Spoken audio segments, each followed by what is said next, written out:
ఒక గ్రామంలో గంగయ్య అనే రైతు ఉండేవాడు. అతడికి తన పెంపుడు జంతువు బసవ అనే ఆవు ఉన్నది.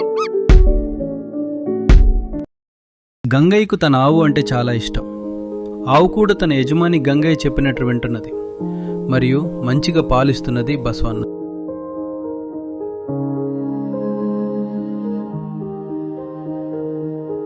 అప్పుడే వస్తూ ఉన్నాడు గంగయ్య తన పొలం దున్నడానికి.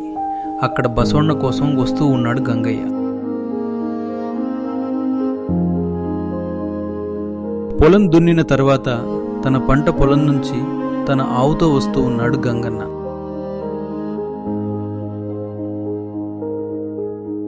రెండు రోజులకు తమ పండుగ అగు సంక్రాంతికి వస్తూ ఉన్నాడు తన కుమారుడు కృష్ణ.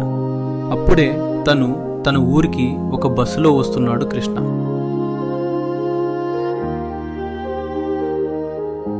అప్పుడే వచ్చిన బస్సులో కృష్ణ నడుచుకుంటూ వస్తూ ఉన్నాడు. తన చదువుకు డబ్బులు కావాలి, తన తండ్రి అగు గంగన్నకు అడుగాలి అని తన ఊరికి వస్తూ ఉన్నాడు కృష్ణ.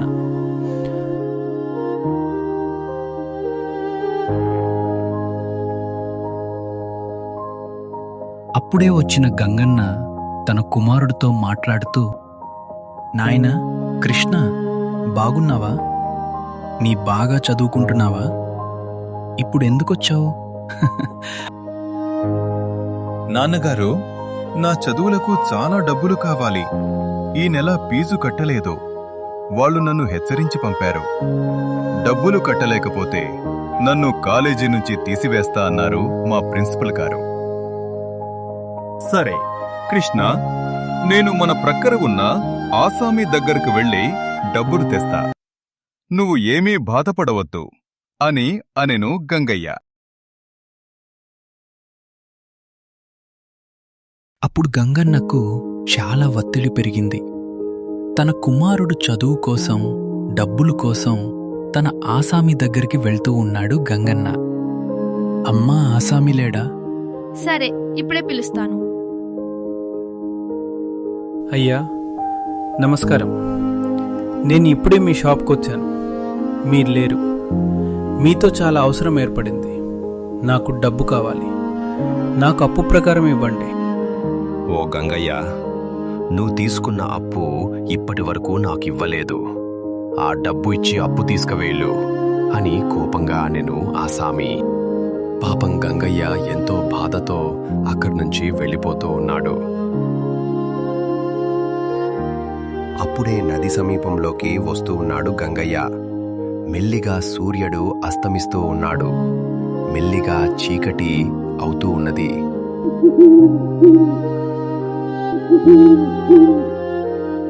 బాగా చీకటయింది. తన స్నేహితుడిని కలవడానికి వెళ్తూ ఉన్నాడు గంగయ్య. కాని బాగా చీకటయింది. అతడు చేసేది లేక ఒక చెట్టు క్రింది నిద్రపోవుచున్నాడు. అప్పుడే ఒక దయ్యం గాల్లో నుంచి మెల్లిగా క్రిందికి వస్తూ ఉన్నది.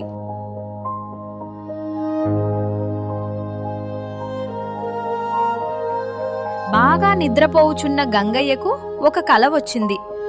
గాలి నుంచి పైనుంచి ఒక దయ్యం అతడి సమీపంలో ఉన్న ఒక రాతి పై కూర్చొని ఉన్నది దయ్యం.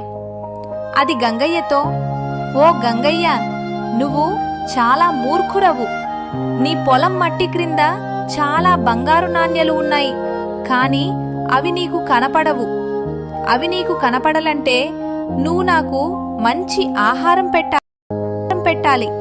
నాకు మంచి మేకతల మరియు కోడి మాంసం పెట్టాలి.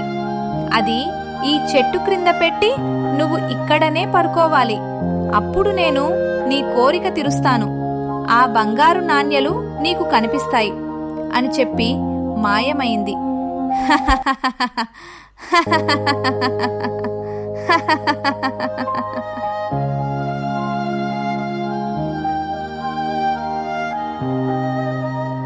తనకు జరిగిన సంఘటన గురించి అన్నీ చెప్పాడు గంగయ్య తన భార్యతో. గంగయ్య, ఓ సావిత్రి, నేను ఒక అడవిలో నిద్రపోచుండగా ఒక దయ్యం కలలో తనకు మేకతల మరియు కోడి మాంసం తెచ్చిపెడితే మన పొలంలో బంగారు నాణేలు కనిపిస్తాయని కల్లో చెప్పినట్లు అతడు తన భార్యకు చెప్పాడు. సరే, ఒక పని చేద్దాం. మనం మన పొలాన్ని త్రవ్వి చూద్దాం. ఆ బంగారు నాణ్యాలు దొరికితే ఆ దయ్యానికి మాంసం పెట్టాల్సిన అవసరం లేదు అని అనెను సావిత్రి.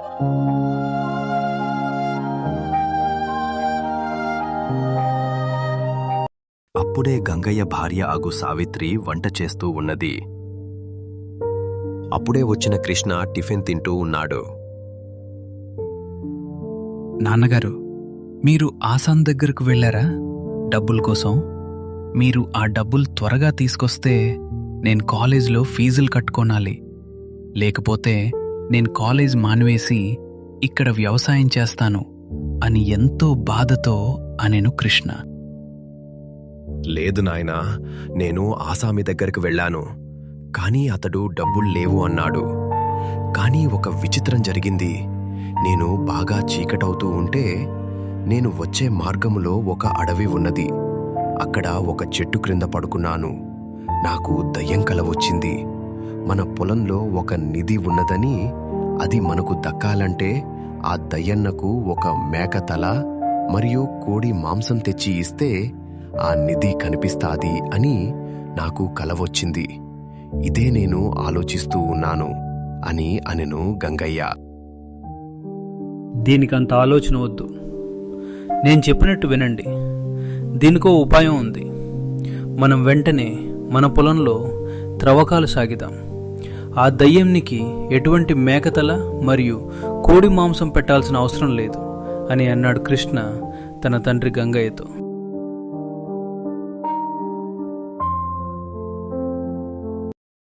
అప్పుడే వస్తూ ఉన్నాడు గంగయ్య. తన పొలంలో చాలా గడ్డి ఉన్నది. పొలం మధ్య భాగంలో త్రోవుతూ ఉన్నాడు గంగయ్య.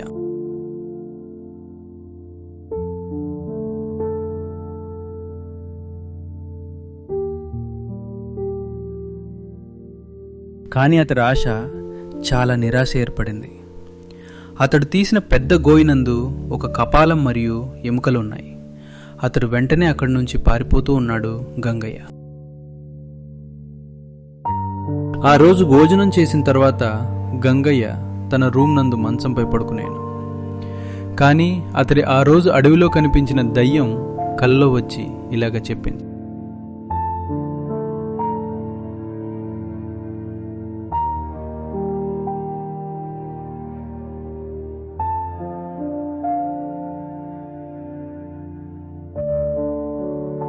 ఓ గంగయ్య, నువ్వు పొరపాటు చేశావు. నీకు నేను మేలు చేద్దామని అనుకోని నాకు మేకతల మరియు కోడి మాంసం తెచ్చిపెట్టు అన్నాను. కానీ నువ్వు దురాశతో నాకు మాంసం పెట్టకుండా నీ పొలం గోయి తీశావు. నేను ఆ బంగారు నాణ్యలు ఎముకలు మరియు కపాలంగా మార్చాను. కనుక ఇప్పుడైనా నీ బుద్ధి మార్చుకుని నేను అడిగిన మేకతల మరియు కోడి మాంసం తెచ్చిపెట్టు అని చెప్పి మాయమైంది దయ్యం.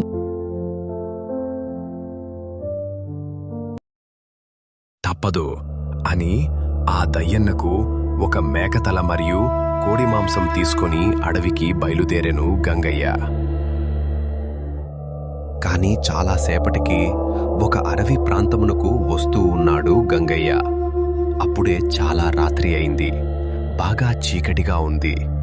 తరువాత ఆ చెట్టు క్రింద పడుకున్నాడు గంగయ్య.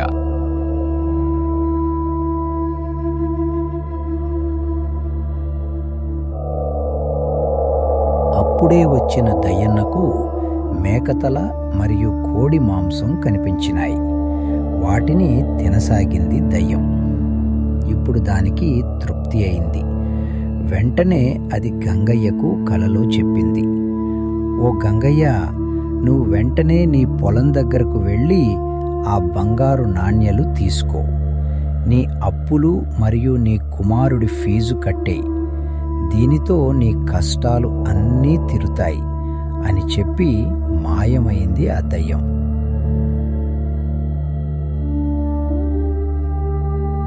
దయ్యం చెప్పినట్లు మళ్ళీ త్రోవి చూస్తే చాలా బంగారు నాణ్యాలున్నాయి. అప్పుడు సంతోషంతో ఆ బంగారు నాణ్యాలు తీసుకుని తన అప్పులు తీర్చుకుని ఆ దయ్యంనకు మనసులో కృతజ్ఞతలు చెప్పుకున్నాడు.